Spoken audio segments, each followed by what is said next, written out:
What's up, guys? This is Ryan. Welcome back to my 2020 Amazon FBA mini-series. This is part 7 in the series. If you're just jumping into things, you should go back to step 1. I have a whole playlist on my YouTube channel. You can watch them in the right order. Today, we're going to cover how to create the product listing and add it to Amazon's catalog. Before we start, real quick, let me introduce myself. My name is Ryan Hogue. I've sold over $1.6 million on Amazon, and I've been teaching at the college level since age 25. I recently turned 31, so I've got 6 years experience doing that. I share that because I can teach you how to sell on Amazon. I've got a free mini course you can check out. Link in the description. I'll deliver daily lessons to your inbox. I've got a free to join public Amazon FBA community on Facebook, as well as a private one if you join my FBA course. And just so you know, you're wondering what sets me apart. I've seen lots of people talking about Amazon FBA on YouTube. I publish transparent passive income reports every month since the first month that I made any sales on Amazon. So you can go back over 3 years ago and follow my journey, completely transparent. I don't know anybody else that's doing that. So check that out if you're interested, if you want to project what you can expect as an FBA seller if you're not selling yet. Last but not least, I have a full-blown Amazon FBA self-paced course. It is the most thorough one on the internet, and I'm here to support all of my students. We've already seen great results, guys. You can check out, link in the description if you want to get started. It covers everything you need, plus you have me to support you. So there's no way to not succeed as an FBA seller if you join the course, truly. So if you want to hold yourself accountable there, no more excuses, check that out. Last but not least, guys, you got to find your why. Why do you want to be an Amazon seller? Why do you want to start an e-commerce business where you can make money passively and wake up every morning richer than you were before you went to bed? Because you're going to be making money while you sleep, because that's how these systems that we're building function. Cool stuff. All right, so back to the purpose of this video. Today, we're going to create our product listing and get it added to Amazon's catalog. Did you do your homework? After part 6, we were supposed to place our order, send the money either in full or just the deposit so that your supplier can begin production. All right, guys, so it's finally time to open your Seller Central account. You may have done this already in the past, but you really didn't have to until it's time to create your product listing. And it's time to create your product listing because the way this works, the order it all works out, is once you've paid your supplier, it may take a couple days for them to receive payment. Then they can begin production. Once your product is produced, we're going to have our suppliers label the products with the Amazon product labels that we're going to generate in Seller Central. We're also going to have them label the cartons that your products are delivered from wherever they're manufactured into the US. We're going to generate those labels that go on the cartons in Seller Central by creating an inbound shipment. Now, that's a little hint, a little preview or foreshadowing of the next lesson. But again, just given the sequence of how this all works out, we need to get the product listing created first in order to be able to create what they call an FBA inbound shipment. So go to sellercentral.amazon.com, open your seller account. It's time. It's go time. All right, you'll go there, click sign up, and you're officially an Amazon seller, or at least you have an Amazon seller account. I guess if you haven't sold anything, maybe you wouldn't consider yourself a seller. All right, so in part 6, I mentioned I wanted to use this hand sanitizer brand that I'm bringing to Amazon, and I'm projecting big time sales if Amazon ever lets us onto the platform. Any products that are in categories that have seen a significant boost in demand as it relates to the cerveza sickness, as I call it, Amazon has made it much harder to list them on their catalog because they're trying to keep opportunists that may be looking to make a quick dollar at customers' expense. They're trying to keep them like off the platform and not let them do that. So we have had to jump into the Amazon Accelerated IP program to get the fast-tracked brand registry. And I found out that you need to create your product if it falls in this category, which is like personal care and household, I think, for the sanitizers. You have to go through a completely different workflow that you can't find any information on. So I was just lucky and I talked to somebody on seller support that was able to point me in the right direction. But I just wanted to let you guys know up front that what I'm about to show you in this video is the standard workflow. But if you're trying to sell something like sanitizers, masks, Clorox wipes, whatever, you're going to have to go through a separate workflow to get it listed on Amazon. I'll probably do a video on that in the near future. All right. you guys ready to get your product on Amazon? Apologies that it took this long into the video to show you the step-by-step, but let's jump into it. So go into Seller Central, hover over inventory, and then go to add a product. Next, click I'm adding a product not sold on Amazon, because this is your own private label product. It's going to have a unique UPC code. But if you want to sell products that are already on Amazon's catalog that are not private label, not what I'm teaching you in this mini series, you can do that by just searching for it here and then creating an offer. Like my girlfriend was doing that with things from Trader Joe's. All right, step 3. I recommend scrolling down on the category page and search for your product or your product's niche, and then hit select category. So I used garlic press here, and then there's already a category specifically for garlic presses inside of the home and kitchen parent category. So I would click that.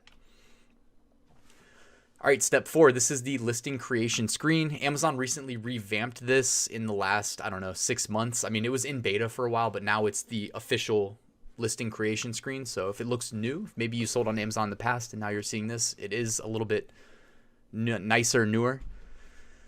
So by default, you'll see the vital info tab selected. You're going to need to obviously fill out the things in red, but I recommend filling out everything you see here: product name, manufacturer, brand name, product ID. So let's go through them.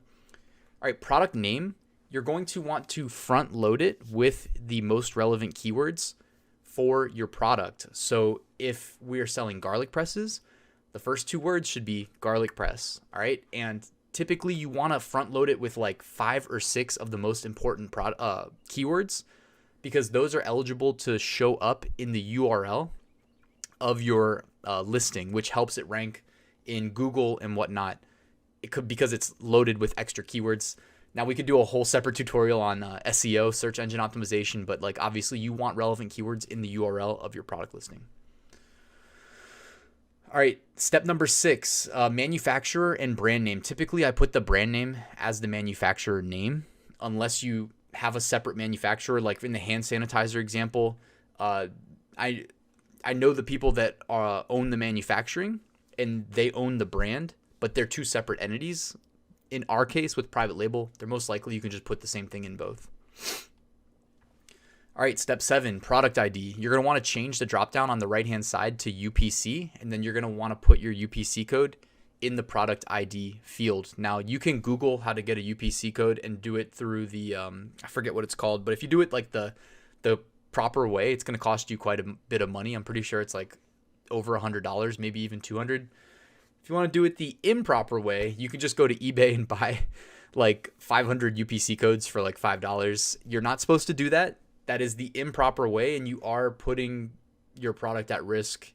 However, I know many people that do it that way, and I don't know many people that have had problems. So if you want to save a couple $100, eBay's there for you. Create product listing, step number 8. We're going to click the offer tab now. So we've got vital info out of the way. Click the offer tab. You should see a red exclamation point there. Now, seller SKU is not required.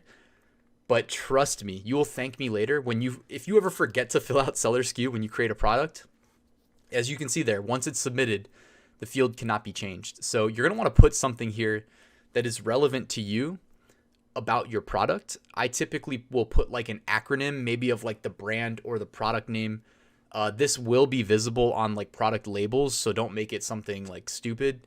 And if you don't fill it out, Amazon will generate one for you. But trust me, like when you're selling a bunch of different products on Amazon and you go to your inventory tab, or you go to like your spreadsheets for accounting purposes, you want to log all the relevant things like product name, SKU, ASIN. Your life's going to be a lot easier if you make it relevant, and I like to at least front load it, meaning the first couple letters, something that you can identify it just by seeing those. And you can do like, garlic press. You can literally just say like all caps, garlic press dash, and then if you want to sell multiple garlic presses, maybe you put some unique identifier there after the dash, so that when you sell, like maybe you say garlic press dash 1 pack, and then in the future you can do garlic press dash 2 packs, have a separate SKU that's 2 packs of garlic presses, or garlic press with an add-on, 001, 002, 003, whatever. All right, item condition, select new from the dropdown. Standard price, put your price in. Now, as an FBA product, you probably want to increase your price from whatever you're planning on selling it as. by, let's just say, maybe like 20 to 30%, because if Amazon loses your product when they receive the inbound shipment or when they're like putting it on the shelves, you can get reimbursed, and they'll reimburse you based on this number. So if you inflate it a little bit, you're setting yourself up to make a little bit more money off Amazon should they lose your products. Pro tip there. Last but not least, click the images tab and upload at least one image. Now, it may not flag it as required, but I've always done this. I'm pretty sure Amazon like wants to have at least an image associated with every listing on their catalog. One thing you should know is that that first image needs to have a white background. All right. We are not creating our final optimized product listing right now. We are just creating a product listing that hopefully nobody sees so that we can create the inbound shipment. Because remember, like, this listing's not even eligible to sell anything until there's actual inventory to be sold, which we are at least a month away from. Because if you think about, like, your manufacturer still has to manufacture the product, typically like 21 to 28 days, let's say on average, then you need to get it shipped to the United States. Even if you pay to get it shipped by Air Express, that's like 2, 3, 4 days. And then Amazon has to receive it, which can be another like day and a half. So there's still a little bit of time before inventory gets to Amazon, and we have plenty of time to optimize the listing between now and then. We just need to get the listing created now. So upload a picture as your primary image, make sure it has a white background, and you should be fine. All right, and that's it, guys. Then you just hit save and finish, and you're good. So your homework before we jump into the next lecture is to get your product listing created. All right, it's an exciting time. You should be excited. I'm smiling for you for getting this far. And next time, we're going to create that FBA inbound shipment. All right, so I just realized I need to update this picture right here, because if you were watching my my videos from last week, I had a day where I sold just under $15,000 on through Seller Central in a day. So I used to think that like cracking $4,000 was cool. I had this screenshot that I had been using from the past, but yeah, 15K kind of blows that out of the water. So let me update that for the next one. All right, guys, that's it. Thank you for watching this video till the end. Do me a huge favor. Just hit the like button if you got any value out of it. If you're not subscribed, hit the subscribe button, please. I promise you, like, I'm going to keep dropping the tutorials that are going to help you improve your online business, make more money. That's obviously all of our goals, right? And, you know, I'm trying to do it the right way here. I'm not trying to give you like blind advice. I'm trying to give you good advice and show you why you can trust it, because there's a lot of people with opinions out there. I want you to trust my opinion because I'm out here actually doing what I talk about. Not everybody you see on YouTube is. So just, you know, just wanted to make that clear. Thank you so much, though. I will see you guys at the next video. Passive Income School is open. Enroll now at ryansmethod.com. Thank you.